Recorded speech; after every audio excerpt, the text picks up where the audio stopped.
السلام علیکم دوستو، امید کہ آپ سب بخیر ہوں گے۔ آج ہم آپ کے لیے کچھ منتخب احادیث لے کر کے آئے ہیں جو آپ کی زندگی کا رخ بدلنے کے لیے کافی ہیں۔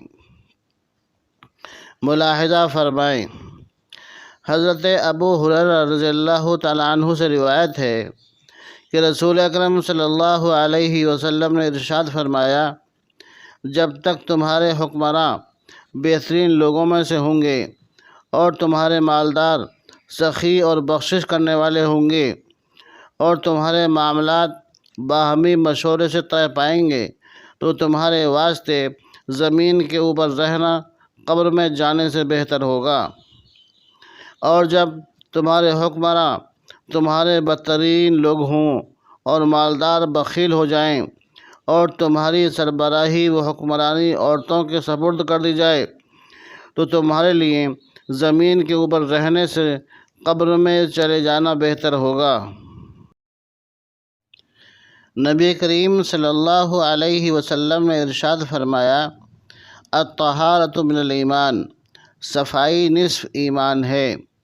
قومیں بنتی ہیں اخلاق اور تمیز سے، کوڑے دان کی موجودگی میں بھی گند اور کوڑا اس سے باہر پھینکا جائے۔ اپنے گھر کی صفائی کر کے کوڑا اور گند گلی یا سڑک پر پھینک دیا جائے، کیا یہ ایک مہذب قوم کی نشانی ہے؟ ذرا غور فرمائیے اور اپنے گریبان میں جھانکیے۔ کبوتر بازی کے بارے میں نبی کریم صلی اللہ علیہ وسلم نے ایک شخص کو دیکھا جو ایک پرندے کے پیچھے لگا ہوا تھا، یعنی اسے اڑا رہا تھا، تو آپ صلی اللہ علیہ وسلم نے فرمایا، شیطان ہے جو شیطان کے پیچھے لگا ہوا ہے۔ نقلی اور مصنوعی بال لگانے کے بارے میں حدیث نبوی صلی اللہ علیہ وسلم۔ حضرت عائشہ رضی اللہ تعالیٰ عنہ سے روایت ہے کہ انصار کی ایک لڑکی نے شادی کی، جس کے بعد وہ بیمار ہو گئی اور اس کے سر کے بال جھڑ گئے۔ اس کے گھر والوں نے چاہا کہ اس کے سر کے بالوں میں مصنوعی بال لگا دیں، اس لیے انہوں نے نبی کریم صلی اللہ علیہ وسلم سے اس کے متعلق پوچھا، تو آپ نے ارشاد فرمایا کہ اللہ نے مصنوعی بال جوڑنے والی اور جڑوانے والی دونوں پر لعنت بھیجی ہے۔ حضرت ابو مسعود انصاری رضی اللہ تعالیٰ عنہ کہتے ہیں کہ اللہ کے نبی صلی اللہ علیہ وسلم نے کتے کی قیمت، زانیہ کی کمائی اور کاہن کی مٹھائی سے منع فرمایا ہے۔ زمین ناحق لینے کا عذاب۔ رسول کریم صلی اللہ علیہ وسلم نے ارشاد فرمایا، جس نے کسی دوسرے کی ذرا سی زمین بھی ناحق لے لی، اس کو قیامت کے روز 7ویں زمین تک دھنسا دیا جائے گا۔ جیسی ماں ویسی بیٹی اور نواسی نانی جیسی۔